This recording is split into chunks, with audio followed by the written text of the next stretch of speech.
I'm Koos Bekker. We work in media. When we started, I thought this was dreadful. Now we've got good stuff.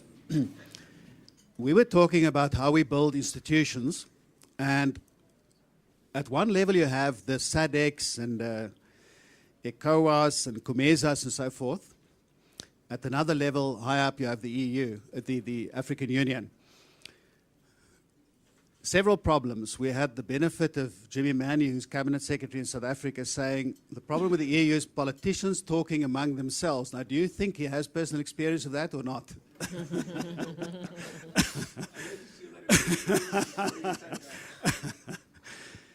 One big problem comes from Europe. Politicians do not like to cede power. So if we want to build a powerful SADC, a powerful European Union, African Union, we have to take power away from us, or at least intrude upon the sovereignty of the different ministers, and they're not going to like it, like they don't like it in Europe. Big problem. We'd like to hear solutions.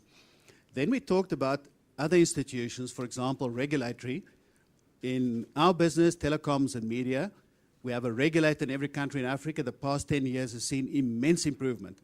They really are miles better. But they need to talk to each other. They need to standardize rules. Otherwise, a TV set will look different in different parts of Africa. Recently, great advance. Digital terrestrial television, DTT, you're all going to have DTT sets in 2 years, was standardized across most of Africa. Good advance, but we need to build these institutions. On the legal side, we need independent courts that enforce judgments even against the local government. And then we need Africa to look at each other instead of looking at Europe. What you have is the Johannesburg Stock Exchange has rules. South Africa has corporate governance rules. They all look to the UK. They don't look to Nigeria. So Africa needs to talk to each other in terms of standardizing rules, enforcing judgment across borders and so on. So there's a big legal issue. We debated currency, couldn't find a common ground. Some people believe Africa could move to a limited form of shared currencies. Other people said, look at Europe.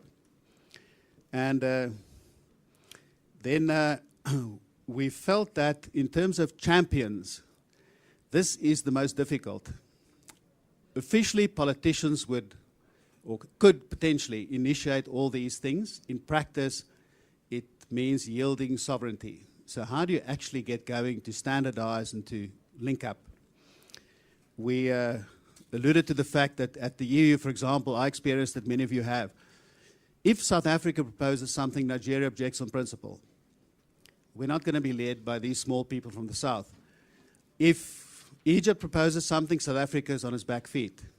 So Africa has a couple of nodal points, and we had a bit of a debate, inconclusive at the meeting, whether it's best to work at the EU level or whether you rather work at the regional level and say, we'll never swing the Nigerians behind us on most things.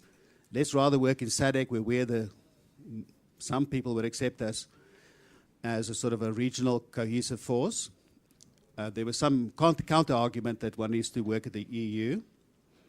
And then lastly, there was a comment, interesting comment, that indices prove very useful. There was some advance in medical cooperation in Africa, these competitive indices, and they get countries to actually standardize and to open up and to be competing and talking to their neighbors.